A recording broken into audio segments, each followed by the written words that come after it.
My dance make it hurt.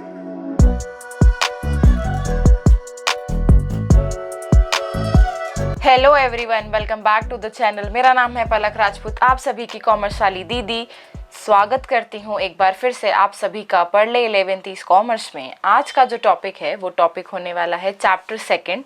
बहुत time से break चल रहा था, बहुत टाइम से अकाउंट्स नहीं पढ़ा था, तो आई थॉट कि अकाउंट्स लेना ज़्यादा इजी हो जाएगा, क्योंकि अकाउंट्स थोड़ा सा इंटरेस्टिंग सब्जेक्ट बन जाता है ना, तो समझ में आ जाता है। अभी हाल ही में हम लोगों ने BS कंप्लीट किया है चैप्टर 1 नोट्स के साथ में। नोट्स मिल गए होंगे आपको, नहीं मिले होंगे तो बहुत जल्द मिल जाएंगे। ठीक है, तो आज चैप्टर 2 पढ़ने वाले हैं हम, जिसमें हम देखने वाले हैं बेसिक अकाउंटिंग टर्म्स पार्ट 1। आगे कंटिन्यू करेंगे, लेकिन हमेशा की तरह before starting the video make sure कि आप सभी ने चैनल को सब्सक्राइब कर दिया है, लाइक बटन को भी दबा दिया है और बेल आइकन को भी दबा दिया है, जिससे कोई भी इम्पॉर्टेंट अपडेट आप लोग मिस ना करें। जितनी भी इंफॉर्मेशन है वो आपको फटाफट मिलती चली जाए, इसलिए उसी के साथ साथ आपको फॉलो करना है हमें डिस्क्रिप्शन बॉक्स में दी गई टेलीग्राम चैनल की लिंक से, ताकि जितने भी अपडेट्स हैं, जितनी भी स्टडी मटेरियल है, जितना भी स्टडी पोस्ट है, वो आप सबको टेलीग्राम पे मिल जाएगा। साथ ही साथ आप इंस्टाग्राम पर भी फॉलो कर सकते हैं। बड़ा इस्तेमाल करो सोशल मीडिया का, अगर दी है तो फॉलो करो इंस्टाग्राम पर भी @parle.in। तो चलो शुरू करते हैं। ओके, तो here's chapter 2 basic accounting terms part 1। अब होता क्या है, हमने पहला अकाउंट्स चैप्टर पढ़ा, जिसमें हमने देखा था कि अकाउंट्स कैसे आता था, क्या हुआ।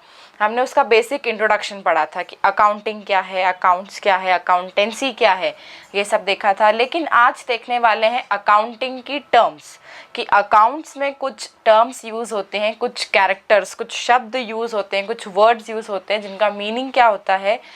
टोटल मिलाकर कुछ 39 है, वैसे तो बहुत सारी हैं, लेकिन आप लोगों को 39 पढ़नी है, और 39 एक साथ पढ़ने में बहुत हौच-पौच हो जाता, बहुत मेसी हो जाता। एंड मेरे पास भी बहुत सारा टाइम नहीं है गाइज अभी हाल फिलहाल में, तो मैं अभी पार्ट 1 में कुछ टर्म्स को कवर करने की कोशिश कर रही हूँ। जैसे जैसे होता जाएगा आपको कवर करवा देंगे।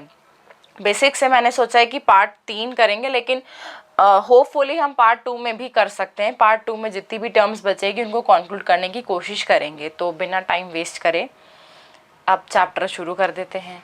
तो पहली टर्म आपको जो पढ़नी है वो है बिजनेस ट्रांजैक्शन। अब what is this business transaction? Business में भी पढ़ा बिजनेस क्या है, अकाउंटिंग का जब फर्स्ट चैप्टर पढ़ा, अकाउंटेंसी का जब फर्स्ट चैप्टर पढ़ा, उसमें पढ़ा कि बिजनेस क्या होता है। तो बिजनेस ट्रांजैक्शन पढ़ने के लिए हमने देखा कि it is concern with money और money is worth of goods and services. It is a financial event expressed in terms of money which brings a change in financial position of an enterprise. अब business transaction क्या होता है कि ये वो transaction है जो कि मनी में हुआ होगा। हमने एक चीज़ पहले पढ़ी थी कि हम हमारे अकाउंटिंग में, अकाउंटेंसी में उन्हीं ट्रांजैक्शन को रिकॉर्ड करते हैं जो कि मनी में मेजरेबल होंगे। ठीक है, तो बिजनेस ट्रांजैक्शन वही होंगे जो कि मनी में किए गए होंगे। जैसे कि आपका कोई फाइनेंशियल इवेंट हुआ है, जिससे आपकी फाइनेंशियल पोजीशन में कुछ चेंज हुआ है, कि या तो कुछ बड़ा होगा या तो कुछ कम हुआ होगा। सेल करा होगा तो स्वाभाविक सी बात है कि कुछ इंक्रीज हुआ होगा, परचेज करा होगा तो कुछ ना कुछ कम हुआ होगा। दोनों तरह चलते जाएंगे। कैश कम हुआ होगा, परचेज करने से कैश कम हुई होगी और आपकी कोई सी असेट बड़ी होगी। ठीक है, आप आगे पढ़ते जाएंगे। तो बिजनेस ट्रांजैक्शन वो है जिससे आपकी फाइनेंशियल पोजीशन को अफेक्ट होने वाला, इफेक्ट होने वाला, अफेक्ट होने वाला है। हाँ, वो कोई चेंज करने वाला है आपकी फाइनेंशियल पोजीशन में, कि या तो कुछ बढ़ेगा या तो कुछ कम होगा, पर वो होना मनी मेजरेबल होना चाहिए। वो ट्रांजैक्शन जो कि मनी में होंगे वही ट्रांजैक्शन कहलाए जाएंगे बिजनेस ट्रांजैक्शन। एग्जाम्पल दे रखा है कि sale, purchase, interest etcetera. Sale करने से हमारे पास में कैश आता है, हमारे गुड्स चले जाते हैं। परचेज करने से हमारे पास में रॉ मटेरियल, गुड्स, असेट्स आती हैं, लेकिन कैश कम हो जाता है। इंटरेस्ट मिलता भी है, इंटरेस्ट देना भी पड़ता है, डिपेंड कि यहाँ पे आप कौन सा इंटरेस्ट देख रहे हो। तो अगर इन्वेस्टमेंट है तो उसके ऊपर इंटरेस्ट मिलेगा, लेकिन अगर लोन लिया हुआ है तो इंटरेस्ट देना पड़ेगा। तो ये आपके फाइनेंशियल पोजीशन को अफेक्ट कर रहा है, जिससे कि आपकी कैश कम हो रही है या बढ़ रही है, ये दिखाई दे रहा है। ठीक है, तो ये है बेसिक सा बिजनेस ट्रांजैक्शन। याद रखना, जब भी टर्म यूज़ की जाए बिजनेस ट्रांजैक्शन, मतलब कि कोई ना कोई कम मनी में हुआ है, कुछ ना कुछ लेन देन हुआ है यहाँ पे। अब है सेकेंड टर्म अकाउंट। अकाउंट्स और अकाउंट में डिफरेंस समझना, don't confuse the two. Account का मतलब होता है, अब जो हमने पिछले बिजनेस ट्रांजैक्शन देखे हैं कि सेल हुई होगी, परचेज हुई होगी, कुछ दिया होगा, कुछ लिया होगा, कुछ आया होगा, कुछ गया होगा, तो वो सब रिकॉर्ड करने के लिए हम एक बुक मेंटेन करते हैं, हम एक मतलब प्रॉपर अकाउंटिंग सिस्टम मेंटेन करते हैं। तो उस अकाउंट में, पर्टिकुलर अकाउंट में उसका ट्रांजैक्शन लिया होगा। फॉर एग्जांपल कि सैलरी, अब मैंने सैलरी हर महीने में सैलरी देती हूँ, तो मैं सैलरी के अकाउंट में ही सैलरी वाले पार्ट को रिकॉर्ड करूँगी कि आज 10 तारीख को मैंने इस को सैलरी दी है, या जैसा भी रहा होगा, या टेलीफोन एक्सपेंसेस है, इलेक्ट्रिसिटी एक्सपेंसेस है, कुछ भी हो सकता है। उसका पर्टिकुलर अकाउंट हेड रहेगा, जो कि लेजर बुक हम देखते हैं ना, जो लेजर होती है उसमें आपको अकाउंट हेड रहते हैं, उसके अंदर आप सारे ट्रांजैक्शंस को रिकॉर्ड करते हो। वो जिस डेट पे हुए होंगे, जिस दिन पे हुए होंगे, जब भी हुए होंगे, तो वो अपने अपने पर्टिकुलर हेड पे रहेंगे। ठीक है, same as it is sale और परचेस के लिए भी देखा जाएगा कि जो सेल की ट्रांजैक्शन है वो सेल अकाउंट के अंदर पूरे आ जाएंगे, जो परचेस की ट्रांजैक्शन है वो परचेस अकाउंट के अंदर सारे के सारे आ जाएंगे। ठीक है, तीसरा है कैपिटल। अब यहाँ राजधानी नहीं पढ़ना है कि दिल्ली हो गई, मध्य प्रदेश की भोपाल हो गई, दो ही पता है, मुझे ज़्यादा पता नहीं है, पर हाँ भारत की दिल्ली हो गई और मध्य प्रदेश की भोपाल हो गई, जहाँ रहती हूँ वहाँ का बता सकती हूँ अभी हाल फिलहाल। तो ये कैपिटल वो पार्ट नहीं है कि आपको दिल्ली के बारे में पढ़ना है, आपको भोपाल के बारे में पढ़ना है, आपको पढ़ना है यहाँ पे अलग कैपिटल। कैपिटल का मतलब होता है जब एक व्यक्ति अपना बिजनेस शुरू करने वाला होता है, या कोई एक इनिशिएटिव लेता है किसी चीज़ के लिए, कुछ भी छोटा सा करने के लिए, उसको लगता है पैसे। ठीक है, पैसे लगते हैं, तो वो जो अमाउंट इन्वेस्ट करता है अपने बिजनेस के अंदर, उसको कहते हैं कैपिटल। ठीक है, तो जैसे कि आपकी कैपिटल क्या होगा अभी हाल फिलहाल में, आपका टाइम। आप अपना टाइम इन्वेस्ट कर रहे हो ये वीडियो देखने में, आप अपना टाइम इन्वेस्ट कर रहे हो क्वेश्चंस को सॉल्व करने में, अपनी पढ़ाई करने में, तो आपकी कैपिटल क्या हुई, टाइम। वैसे ही हम यहाँ पर अब जब बिज़नेस करने वाले होंगे, हम जब बिज़नेस करेंगे, तो हमारा कोई प्रोप्राइटर मतलब कोई सिंगल व्यक्ति, पार्टनरशिप बिजनेस मतलब जहाँ पे एक या दो से ज़्यादा व्यक्ति आगे आते हैं, हैंडशेक करते हैं, फ्रेंडशिप करते हैं कि हम बिज़नेस करेंगे गाइज। तो उसमें जब वो लोग थोड़ा थोड़ा शेयर मिलाते हैं कि तुम इतने दे देना, तुम इतने दे देना, तुम इतने दे देना, तो उस पैसे को हम बोलते हैं कैपिटल, जो कि स्टार्टिंग में आपने अपने बिजनेस में लगाया होगा, सामान लाने के लिए, बिजनेस की ऑफिस को देखने के लिए, जो भी चीज़ें, छोटी छोटी एक्टिविटीज़ को फ्रॉम द फर्स्ट डे से लेने के लिए आपने जो पैसे लिए होंगे और आगे तक करने के लिए, वो कहलाता है आपकी कैपिटल। ठीक है, पढ़ भी देती हूँ। It is the amount invested in an enterprise by the proprietor और by partners in partnership business. It may be in form of money और assets having a monetary value. Capital is also known as owners equity और net worth. Capital के ये दो नाम और भी हैं, जैसे हमारे पेट नेम्स होते हैं कि किसी का चिंटू हो गया, गोलू हो गया, कुछ ना कुछ होता रहता है। तो वैसे ही हमारी कैपिटल के भी दो पेट नेम है, एक है ऑनर्स इक्विटी और एक है नेटवर्थ। अगर ये दो नाम भी बोले जाएं कि एक्सप्लेन ऑनर्स इक्विटी, तो आपको कैपिटल को ही एक्सप्लेन करके आना है कि ये वो अमाउंट है जो हमारा प्रोप्राइटर या हमारे पार्टनर्स स्टार्टिंग जब बिजनेस को स्टार्ट कर रहे होते हैं तब लगाते हैं, तब इस अमाउंट को, जो अमाउंट पहले स्टार्टिंग में लगाया गया है, उसको कहते हैं कैपिटल। ठीक है, अब कैपिटल किसी भी तरीके से हो सकती है, या तो वो गुड्स के फॉर्म में भी हो सकती है या वो पैसे भी हो सकती है। मोस्ट प्रोबेबली वो होती है पैसे के फॉर्म में और गुड्स के फॉर्म में। गुड्स कैसे कि कैपिटल, जब आपने कोई बिजनेस को स्टार्ट किया होगा तो आपको फर्नीचर लगा होगा, आपको कुछ ना कुछ सामान लगा होगा, तो वो सामान भी, वो स्टॉक इन्वेस्ट किया होगा, वो फर्नीचर लेकर आए हो, आपने पैसे लगाए हैं, तो वो आपकी कैपिटल हो जाएगी। ठीक है, तो कैपिटल का एक और कैपिटल आगे आपको फाइंड आउट करने के लिए भी पूछी जाएगी। कुछ क्वेश्चंस हैं इसी चैप्टर में, कुछ क्वेश्चंस होंगे जिसमें आपको कैपिटल को कैलकुलेट करना होगा। तो कैपिटल का फॉर्मूला होता है असेट्स माइनस लाइबिलिटीज़। आपकी जितनी असेट्स हैं उसमें से आप जितनी भी लाइबिलिटीज़ हैं उनको माइनस कर दोगे तो बचेगा आपके पास में आपका ओनर का फंड, आपकी नेटवर्थ, आपकी ओनर की इक्विटी, वो कहलाएगी आपकी कैपिटल। ठीक है। तो एक शॉर्ट वापस से थोड़ा सा शायद गड़बड़ हो गया है, तो मतलब गड़बड़ इन द सेंस कि कुछ ना कुछ मैसी हो रहा है, तो मैं बता देती हूँ। जो अमाउंट किसी एंटरप्राइज ने या किसी प्रोप्राइटर ने या किसी पार्टनर्स ने अपने स्टार्टिंग बिजनेस में, बिजनेस को जब स्टार्ट किया होगा तब लगाया गया होगा, इन्वेस्टमेंट डाली होगी, उस अमाउंट को कहते हैं कैपिटल। ये दोनों टाइप से हो सकती है, गुड्स में भी हो सकती है और मनी में भी हो सकती है। गुड्स में होने से क्या होगा कि आप अपने ऑफिस में फर्नीचर लेकर आए हो, आपने स्टॉक लगाया है, रॉ मटेरियल लेकर आए हो, तो वो कहलाता है आपके लिए कैपिटल। और पैसे तो आप लगाते ही हो कि 10 लाख रुपए लगा दी, बड़े बड़े लोग करोड़ों में करते हैं, छोटे छोटे स्मॉल बिजनेस 5 लाख रुपए, 10 लाख रुपए, 20 लाख रुपए, 50 लाख रुपए तक लेते हैं। ठीक है, आगे और पढ़ने को मिलेगा कैपिटल किस किस तरीके की हो सकती है, कितने कितने लगा सकते हो, कैसे पैसे यूज करते हैं। तो अब हम पढ़ने वाले हैं ड्राइंग्स। ड्राइंग्स का मतलब यहाँ पे आपको पेंटिंग नहीं करना है, आपको चित्रकारी, अपनी कला का प्रदर्शन नहीं करना है।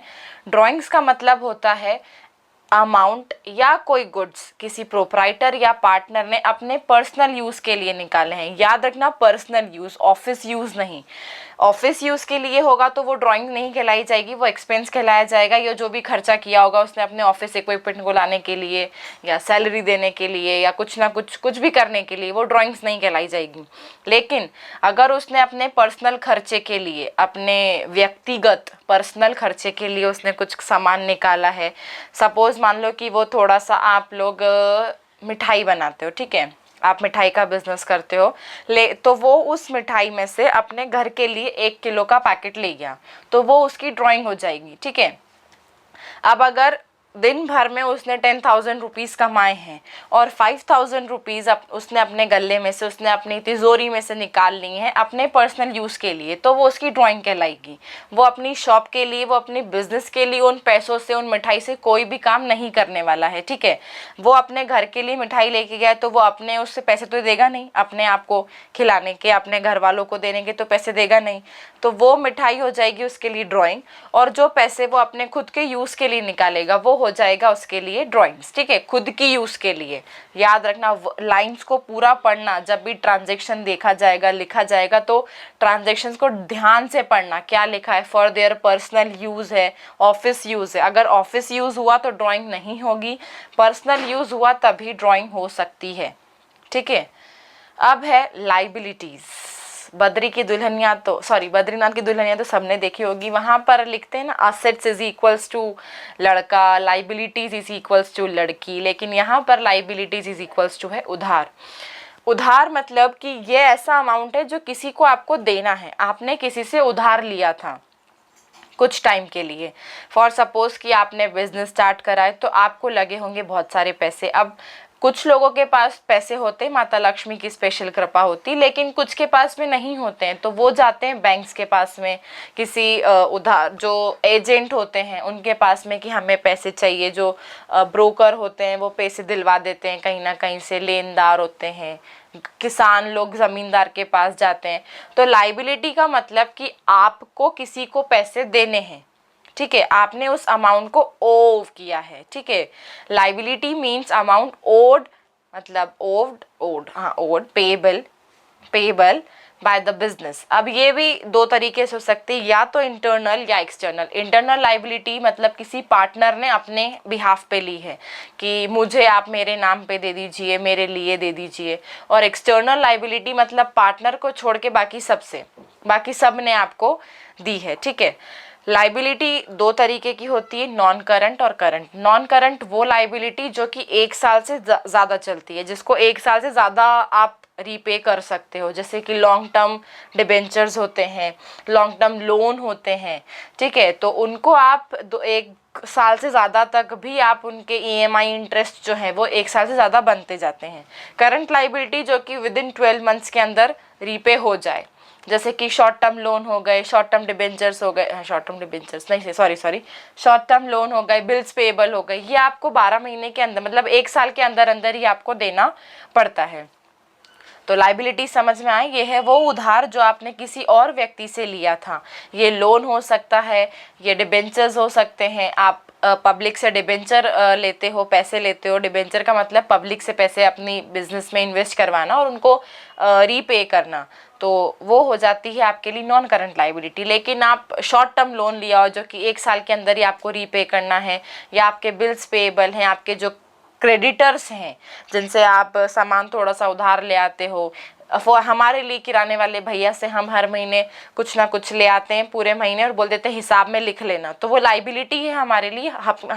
हमको हर महीने के एंड डेट पे उसको वो पैसे देने हैं जो हमने पूरे महीने भर उसको लिखवाए हैं। बोलते ना कि ये 10 रुपये का दे दो, ये मैगी पैकेट दे दो, ये दे दो, वो दे दो, और हिसाब में लिख लेना। तो उस हिसाब को लास्ट में जब पे करने जाते हो तो वो जो अमाउंट आया है वो आपके लिए लाइबिलिटी, उस बंदे को आपको वो पैसे देने हैं, ठीक है। तो ये लाइबिलिटी हो गया। अब पढ़ने वाले हैं हम असेट्स। असेट्स मतलब सब कुछ अपना है। असेट्स मतलब ऐसा कुछ सामान या ऐसा कुछ, मतलब ऐसी कोई मटेरियल थिंग जिससे आपको आगे चलकर पैसे मिलने वाले हैं, जो कि आपकी इकोनॉमिक हेल्थ को इम्प्रूव करने वाला है, इकोनॉमिक हेल्थ ऑफ बिजनेस को इम्प्रूव करने वाला है, वो है हमारे लिए असेट्स। अब असेट्स क्या होती हैं कि assets are the properties owned by entity, मतलब बिजनेस या फिर enterprise. They are the economic benefit for the firm. Economic benefit वही कि इनसे आगे चलकर आपको पैसे मिल सकते हैं। अगर मेरे पास में आज एक फ्लैट है, एक बिल्डिंग है, और मुझे आगे चलकर पैसे की नीड होती है तो मैं अपने फ्लैट को बेच सकती हूँ, अपनी बिल्डिंग को रेंट पे दे सकती हूँ कि यहाँ पर आप लोग शॉप्स डाल लीजिए, तो उससे मुझे मॉनेटरी हेल्प मिलेगी, ठीक है। फिर है इसके फॉलोइंग टाइप्स हैं, जैसे लाइबिलिटी के 2 प्रकार हैं, इसके 4 प्रकार हैं। पहली है नॉन करेंट असेट्स, जो कि 1 साल से ज़्यादा चलती है, वही जिसमें आ जाएगी आपके लिए लॉन्ग टर्म इन्वेस्टमेंट्स आ जाएंगे, जहाँ पे आपको 1 साल से ज़्यादा बेनिफिट मिलने वाला है, ठीक है। लॉन्ग टर्म इन्वेस्टमेंट इसका पार्ट है। फिक्स्ड असेट, ये वो असेट्स हैं जिसको आप बेचने के उससे नहीं लाए हो कि आप इसको बेचने वाले हो, लेकिन आपने इनको इसलिए लिया है कि इससे आपकी अर्निंग कैपेसिटी बढ़ सकती है, इससे आपकी अर्निंग कैपेसिटी बहुत इंप्रूव होगी। तो फिक्स असेट्स जो होती हैं वो 2 तरीके की होती है, टेंजिबल और इनटेंजिबल। टेंजिबल का मतलब जिस चीज़ को हम छू सकते हैं, जिसको फील कर सकते हैं, जिसको देख सकते हैं, वो टेंजिबल। और इनटेंजिबल जिसको हम फील कर सकते हैं, उसको टच नहीं कर सकते हैं, हम उसको देख नहीं सकते हैं, सिर्फ उसको फील कर सकते हैं। इट कैन बी महसूस, सिर्फ हम महसूस कर सकते हैं, ना उसको देख सकते हैं ना उसको छू सकते हैं, ठीक है। तो टेंजिबल असेट्स में हो जाएंगी आपकी बिल्डिंग, ऑफिस की सारी जितनी भी चीज़ें हैं, उसके बाद में आपकी मशीनरी, आपका प्लांट, क्योंकि इन सारी चीज़ों से आपकी बिजनेस एंटरप्राइज को मॉनेटरी वैल्यू में हेल्प हो रही है, उसकी अर्निंग कैपेसिटी बढ़ रही है, ठीक है। इंटेंजिबल असेट्स में होती हैं आपकी गुडविल, ट्रेडमार्क, पेटेंट्स, जिससे आपकी अर्निंग कैपेसिटी कैसे बढ़ती है कि आपके पास कॉपीराइट्स, गुडविल से, गुडविल मतलब इज्जत, मैंने बताया था गुडविल का मतलब हाल फिलहाल में इज्जत, जिससे आपको पता चलता है कि मार्केट में लोग बोलते हैं ना, हम बोलते हैं कि उसके यहाँ से सामान खरीदना बहुत अच्छा मिलता है, तो वो आपकी गुडविल बनी हुई है, आपने वो रेपुटेशन को कमा रखा है। कॉपीराइट किसी चीज़ का आपके पास में हक है कि इसके अलावा आप, जैसे ये मेरे पास में बुक है टी.एस. ग्रेवल्स, इसका कॉपीराइट टी.एस. ग्रेवल्स वाली जो भी हैं ये इनके पास में है, इसको कोई और कॉपी नहीं कर सकता है, ये पनिशेबल ऑफेंस है। इसको अगर आप कॉपी करते हो तो आपको जुर्माना, सज़ा सब कुछ भरना पड़ सकता है, सब कुछ पे करना पड़ सकता है, ठीक है। तो गुडविल से आपकी अर्निंग कैपेसिटी बढ़ती है, आपकी रेपुटेशन मार्केट में अच्छी है, तो आपका बिजनेस अपने आप अच्छा चला जाएगा। फिर आती हैं हमारी करंट असेट्स। करंट असेट्स का मतलब वो हुआ जो कि 1 साल से कम का इफेक्ट आपको देती हैं, जैसे कि आपकी शॉर्ट टर्म इन्वेस्टमेंट जो कि 1 साल में ही आपको उसका पूरा बेनिफिट मिल जाता है। फिर आपके डेटर्स, ये भी करंट असेट्स में आते हैं। डेटर्स मतलब जिनसे आपको पैसे लेने हैं, तो वो 1 साल से कम में ही लेने होते हैं। डेटर्स आपके लिए लॉन्ग टर्म नहीं बन सकते हैं, आपको 12 महीने के अंदर अंदर ही पेमेंट करना रहेगा, मतलब लेना रहेगा उनसे। फिर है फिक्टिशियस असेट्स, इसके आगे मैंने लिख दिया नाम मात्र।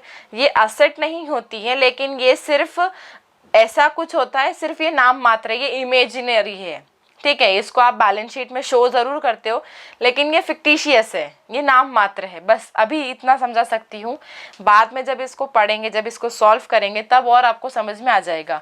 Fictitious asset is equals to नाम मात्र, बस इतना याद रखो कि ये नाम मात्र है, अभी ये आपके लिए कोई बेनिफिट है या ये मत सोचो, सिर्फ इतना याद रखो कि फिक्टिशियस एसेट मतलब नाम मात्र, याद रखना, ठीक है। फिर है रेसिट्स, याद रखना रेसिट्स, रिसिप्ट नहीं, रेसिट्स।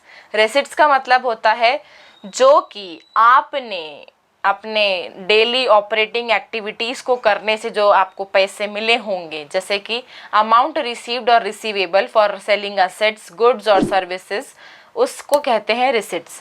रेसिट्स मतलब अगर आपने अपने कुछ गुड्स बेचे हैं तो आपको पैसे मिलने वाले हैं, अगर आपने अपना कुछ नॉन ऑपरेटिंग एक्टिविटीज़ को भी किया है, ऑपरेटिंग एक्टिविटीज़ को तो किया ही किया है लेकिन नॉन ऑपरेटिंग एक्टिविटीज़ को भी किया है, तो वो आपकी, उससे आपको जो फ़ायदा होने वाला, जो पैसे मिलने वाले, वो कहलाते हैं रेसिट्स।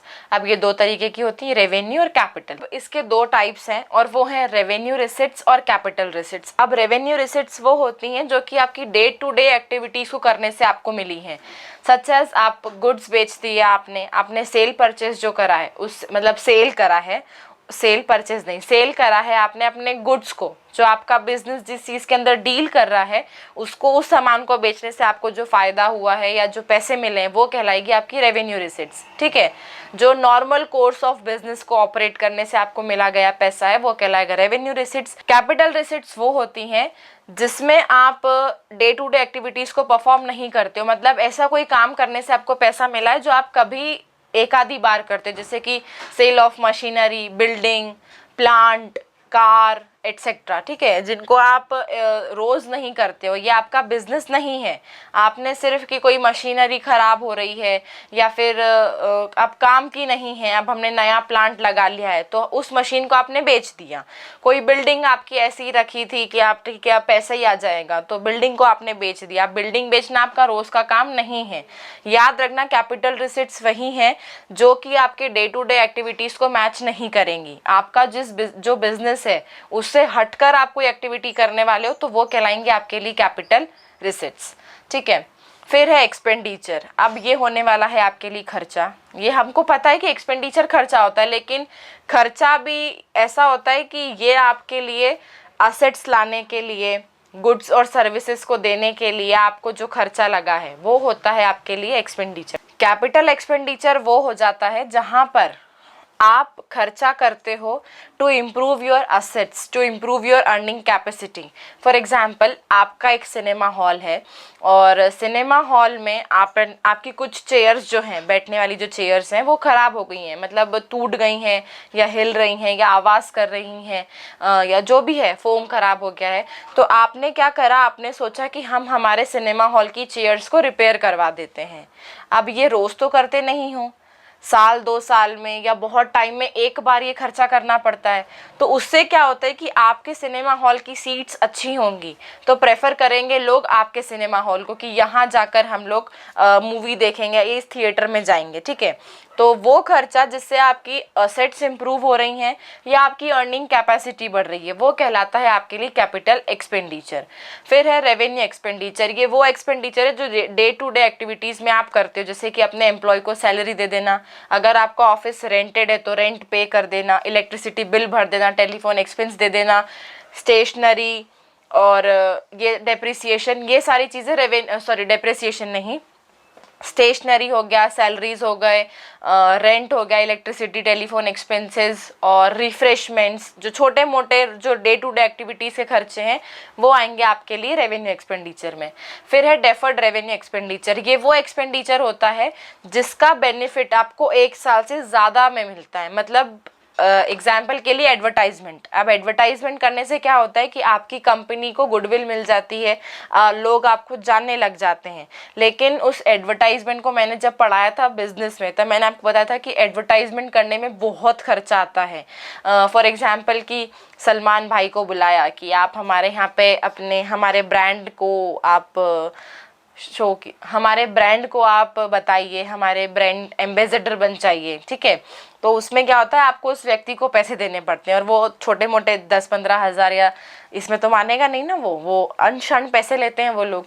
तो वो पैसे क्या होते हैं कि आप 1 साल से ज़्यादा में आपको प्रॉफिट देने वाला होता है। आपने एक बार तो वो खर्चा कर दिया, लेकिन उससे क्या होगा कि आपके बिजनेस को प्रॉफिट और बढ़ेगा, और वो प्रॉफिट आपको 1 साल से ज़्यादा मिलने वाला है। इसलिए हम कहते हैं इसको deferred revenue expenditure. Training to employees भी, ट्रेनिंग टू एम्प्लॉयज़ मतलब कैसे कि आपने अपने वर्कर को ट्रेन कर दिया है। एक हमेशा कुछ ना कुछ ट्रेनिंग पार्ट आता रहता है इंडस्ट्रीज़ में, बिजनेस नेचर में, जो हमारा इन्वायरमेंट है उसमें कुछ ना कुछ अपडेशन चलते रहते हैं। तो उस अपडेशन को अपने एम्प्लॉय को अपडेट कराने के लिए हमको उनको ट्रेनिंग प्रोवाइड करनी पड़ती है। वो खर्चा तो हम ले लेते हैं, अभी तो वो खर्चा हमारा हो गया, लेकिन जब हमारे एम्प्लॉय जब ट्रेन हो जाएंगे, जब वो सही तरीके से उस अपडेटेड टेक्नोलॉजी को यूज़ करेंगे, तो उससे क्या होगा कि हमारी कैपेसिटी ही, हमारी अर्निंग कैपेसिटी ही इंक्रीज़ होगी। ठीक है, तो वो हो जाता है हमारे लिए डेफर्ड रेवेन्यू एक्सपेंडिचर, जो खर्चा हम एक बार में बुक ना करते हुए हर साल बुक करते हैं। ठीक है, और आगे समझोगे जब पढ़ोगे तब, अभी तो इतना ही समझ लो। कैपिटल वो जो कि डे टू डे एक्टिविटीज़ से नहीं हुआ है, रेवेन्यू वो जो डे टू डे एक्टिविटीज़ में हुआ है, और डेफर्ड रेवेन्यू जिसका बेनिफिट हमको 1 साल से ज़्यादा में मिलने वाला है। अब है हमारे पास में एक्सपेंस। एक्सपेंस का मतलब होता है कि जो आप डे टू डे एक्टिविटीज़ एक अकाउंटिंग पीरियड के अंदर करते हो, नॉर्मल कोर्स में। एक्सपेंडिचर जो है वो आप कभी भी कर देते हो। ठीक है, ज़रूरी नहीं कि वो एक अकाउंटिंग पीरियड में ही हो, वो कभी भी हो सकता है। लेकिन एक्सपेंस जो है वो आप डे टू डे एक्टिविटीज़ के अंदर करते हो, जैसे कि cash payment, depreciation. Cash payment मतलब जिसके अंदर आप अपने सैलरी दे रहे हो, रेंट दे रहे हो, इलेक्ट्रिसिटी बिल दे रहे हो, टेलीफोन बिल भर रहे हो। डेप्रिसिएशन का मतलब होता है fall in value of fixed assets, वो भी आपके लिए एक्सपेंस होता है। हर साल आपकी वैल्यू असेट की जो है वो गिरती है, पर्टिकुलर आपकी मेथड्स होती हैं, अमाउंट होता है, रेट ऑफ डेप्रिसिएशन होता है कि 10% गिरने वाली है, तो वो वैल्यू हर साल गिरती है, तो वो आपके लिए एक्सपेंस है। ठीक है, बैड डेट्स हो गए, डेटर से लेना था 5 लाख रुपए, लेकिन 1 लाख रुपए नहीं आने वाले, तो वो मेरे लिए खर्चा हो जाएगा। और डेटर्स मैंने बताया कि 1 साल के अंदर ही आपको रीपे आपको मिलने वाले होते हैं पैसे।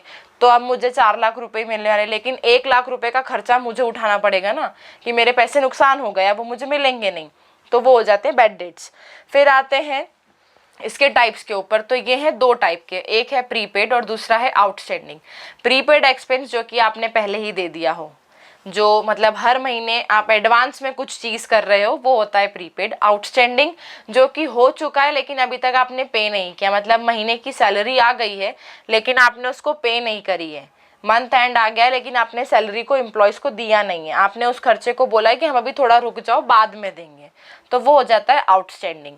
प्रीपेड एक्सपेंसेस के एग्जाम्पल वही होंगे कि आपने एडवांस में सैलरी दे दी 3 महीने की, और आउटस्टैंडिंग एक्सपेंस में कि आपने 3 महीने की सैलरी को रोक के रखा है कि हम अभी थोड़ा बिजनेस सही हो जाए, लॉस थोड़ा कवर हो जाए या प्रॉफिट अच्छे से हो जाए, फिर आपको हम एक साथ सैलरी दे देंगे। होता है ना, कई बार सैलरी रोक देता है एम्प्लॉयर की, अभी रुक जाओ थोड़ा सा, बिजनेस सही नहीं चल रहा है, तो वो हो जाती है आपके लिए आउटस्टैंडिंग एक्सपेंस, वो बुक करना पड़ता है आपको कि आपको देना है। It is also a type of liability, outstanding expense. ठीक है, जिसको आपको देना है। फिर है हमारे पास में इनकम। अब इनकम जो है ये ब्रॉडर टर्म है। ठीक है, इनकम का मतलब होता है आपकी पूरी कमाई, फिर चाहे वो आपने नॉर्मल एक्टिविटीज़ करके कमाई हो या नॉन रेगुलर, जो आप रेगुलर एक्टिविटीज़ नहीं करते हो।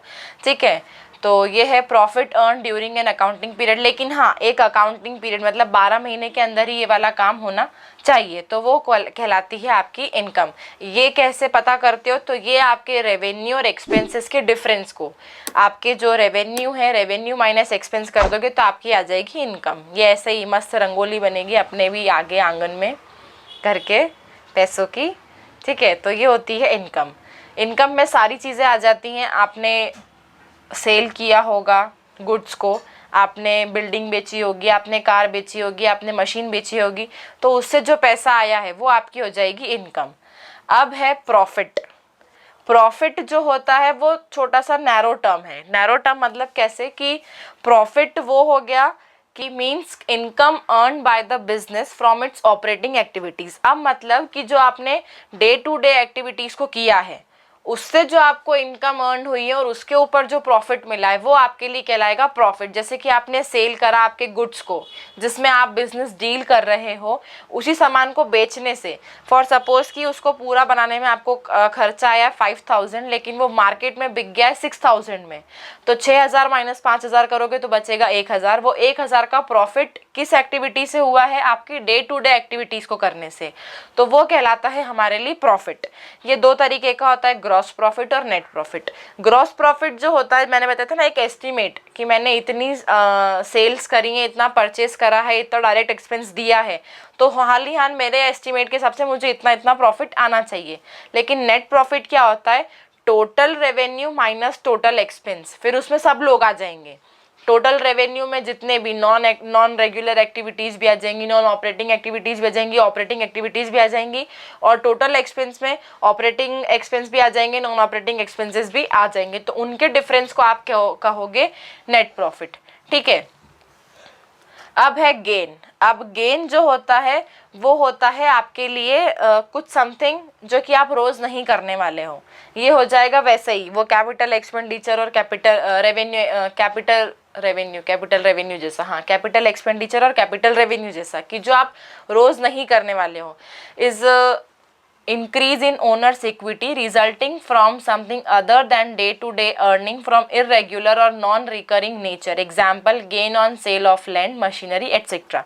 अब क्या हुआ कि ये वो एक्टिविटीज से मिलने वाला पैसा है, वो गेन है जो कि आप रोज नहीं करने वाले हो। सपोज आपकी बिल्डिंग की वैल्यू है 50 लाख रुपीज, लेकिन आपने उसको बेच दिया 80 लाख में, तो वो 30 लाख रुपए जो आपको ऊपर मिले हैं वो आपके लिए कैपिटल गेन है, वो आपके लिए गेन है। उससे आपकी कैपिटल बढ़ जाएगी, ओनर्स इक्विटी मतलब कैपिटल आपकी बढ़ने वाली है। ठीक है, तो ये आपके लिए हो जाएगा गेन, जो कि आप डे टू डे एक्टिविटीज से नहीं कमा रहे हो, आप इरेगुलर मतलब कि साल में कभी एक बार, महीनों में कभी एक बार आप ये चीज करने वाले हो, उससे आपको जो गेन हो रहा है वो कहलाएगा ये वाला गेन। ठीक है, वो प्रॉफिट नहीं है, वो आपके लिए है गेन। याद रखना, इनकम के अंदर प्रॉफिट और गेन दोनों आएंगे, लेकिन प्रॉफिट जो है वो मुझे डे टू डे एक्टिविटीज से मिला, और गेन जो है वो मुझे इरेगुलर या नॉन रिकरिंग एक्टिविटीज से मिला, जो मैं रोज नहीं कर रही हूँ, वो मैं साल में, हफ्ते में, महीनों में एक बार करने वाली हूँ, उससे मुझे ये गेन मिला है। फिर है लॉस। अब लॉस बहुत कुछ, अभी हम भी लॉस सफ़र कर रहे हैं, हम सब, आप, मैं, सब लोग लॉस सफ़र कर रहे हैं। तो लॉस जो होता है is excess of expense of a period over its revenues, मतलब आपके रेवेन्यूज़ कम हो गए और आपके एक्सपेंसेस ज़्यादा हो गए, तो इससे क्या होता है, आपकी कैपिटल कम हो जाती है, वो हो जाता है आपका लॉस। नॉर्मल सा है ये कि आपके रेवेन्यू, आपकी जो इनकम है वो आपके खर्चे से कम आ जाती, तो वो कहलाता है आपके लिए लॉस। ठीक है, तो it is all for the day कि आज हमने 13 टर्म्स पढ़ी हैं, 39 पढ़नी है हमको, तो 13 पढ़ ली हैं, बाकी की जो 26 जो है वो मैं कवर करने की कोशिश करूँगी अगले वीडियो में। अगर नहीं हुआ तो 2 पार्ट में कर लेंगे, जैसा भी होगा टाइम मैनेज कर लेंगे। तो गाइस आज के लिए इतना ही, मिलेंगे नए वीडियो में। लेकिन जाने से पहले एक छोटी सी बात मैं आप लोगों से करना चाह रही थी, बहुत पर्सनल लेवल पे, बहुत हम्बल रिक्वेस्ट है ये, बहुत हार्टीली रिक्वेस्ट है आप सभी से कि अभी का जो टाइम है हमारे पास में, कोविड चल रहा है और भी सारा लॉकडाउन चल रहा है, सारी चीज़ें आ रही हैं, तो please spend some time with your family, with your grandparents, with your friends. अपने सोशल मीडिया से थोड़ा सा गैप लेकर, थोड़ा सा ब्रेक लेकर अपने फैमिली के साथ में टाइम स्पेंड करो, अपने ग्रैंड पेरेंट्स के साथ में ग्रैंड पेरेंट या दादा दादी के साथ में टाइम स्पेंड करो, उनसे बात करो, बहुत अच्छा लगेगा। ठीक है, क्या होता है ना कि वक्त बहुत सारी चीज़ें सिखा देता है, लेकिन पता तभी चले जब गुजरती खुद के साथ में। तो हाल फिलहाल मैं जो महसूस कर रही हूँ, मैं जो फील कर रही हूँ, वो आप लोगों से शेयर कर रही हूँ कि आप लोग स्पेंड करो। क्या होता है कि हम लोग इतने बिजी हो गए थे अपने लाइफ में कि हमारे पास में वक्त ही नहीं था, अपनों के लिए ही वक्त नहीं था हमारे पास में। तो आज जब हमें नेचर ने, हमें जब इस पेंडेमिक ने हमें ये मौका दिया है कि हम इस टाइम को यूटिलाइज कर सकते हैं, तो क्यों ना मेमोरेबल कर दें, अपने पेरेंट्स के साथ में बात करो, उनके एक्सपीरियंसेस को जानो, उनके लाइक्स डिसलाइक्स को। बहुत बार होता है हमको कुछ नहीं पता होता है हमारे माँ बाप के बारे में, बाकी सबके बारे में पूरी इन्फॉर्मेशन रख के रखते हैं हम। तो उनसे बातचीत करो, अपने दादा दादी से बात करो, बहुत मज़ा आएगा आप लोगों को, बहुत अच्छा लगेगा। And trust me, at the end of the day this all things are gonna be worth it. ठीक है, तो हो सके तो ये सारी चीज़ें करो। मैं यही बताना चाह रही थी आप लोगों को कि थोड़ा सा टाइम निकाल कर आप लोग बातचीत करो, बहुत अच्छा लगता है, करके देखो, अच्छा लगता है। तो टेक्नोलॉजी का भी यूज़ करो। अगर आप उनके साथ में नहीं रहते हो, कहीं दूर रहते हो, तो वीडियो कॉल करो, कॉन्फ्रेंस कॉल कर लो। बहुत फैमिली टाइम, अपने फैमिली टाइम को प्रिपेयर करो, उसको मेमोरेबल बनाने की कोशिश करो। क्योंकि क्या होगा ना, ये दिस टू शैल पास, ये भी चला जाएगा, ये वक्त भी गुजर जाएगा। लेकिन जब आगे चलकर इसको याद करोगे तो एक स्वीट मेमोरी में कि कोरोना था ना, तब हमने ये सारी चीज़ें करी थी, तो ऐसा कुछ बोलने को निकले, तो उसको आज से प्रिपेयर करो। पढ़ाई भी करना है, सब कुछ करना है, डिस्टर्ब कुछ भी नहीं करना है, लेकिन बैलेंस करके चलना है। ठीक है, तो this is all for the day. मिलेंगे आपको नए वीडियो में, उसी के साथ में good luck for your future, for your studies, सब कुछ। सबके कुछ अजीब सा ही इमोशन चल रहा है मेरे अंदर अभी, तो कुछ तो भी निकल रहा है, पर ठीक है। तो कुछ भी अगर समझ में नहीं आया हो, कुछ भी समझ में नहीं आया हो, तो please do let me in the comment section. मैं हर एक कमेंट को कंक्लूड करूँगी, समझूंगी और आपके डाउट्स को सॉल्व करने की कोशिश करूँगी। नोट्स भी मिल जाएंगे आपको बहुत जल्द इसके, एंड बहुत कुछ अच्छा आपके पास में आने वाला है। तो उसके लिए इस चैनल को सब्सक्राइब कर दो, लाइक बटन को भी दबा दो, बेल आइकन को भी दबा दो, जिससे आपको कोई भी अपडेट मिस ना हो। फॉलो कर देना टेलीग्राम चैनल पर, इंस्टा पर भी फॉलो कर लेना, तो आपको सब कुछ पता चलता चला जाएगा। तो इसी के साथ में bye bye, take care, stay home, stay safe and love you all. जय हिंद, वंदे मातरम, बाय।